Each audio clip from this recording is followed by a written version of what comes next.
వాటిని బంగారాన్ని, వెండిని, ఇవన్నిటిని సృష్టించిన దేవుడు వాటిని కూడా విలువగా ఎంచట్లేదండి. ఆశ్చర్యం కలుగుతుందా మీకు? అసలు అర్థమవుతుందా?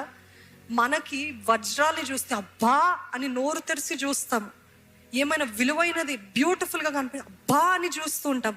కానీ దేవుడు అవి కూడా లెక్క చేయట్లేదంట. కానీ ఏం లెక్క చేస్తున్నాడు తెలుసా?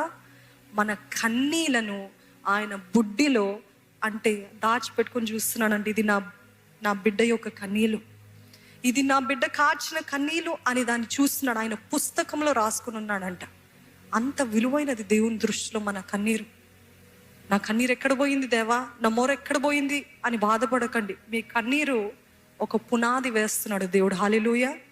కన్నీరు మీరు ఒక విత్తనము వలె మీరు విడుస్తున్నప్పుడు, విత్తుతూ ఉంటే దేవుడు అంటున్నాడు వస్తుంది ప్రతిఫలం, పెరగబోతుంది గొప్ప చెట్టు, పెరగబోతుంది గొప్ప ఫలభరితమైన జీవితము. నమ్మిన వారు హల్లెలూయా అని చెప్తారండి.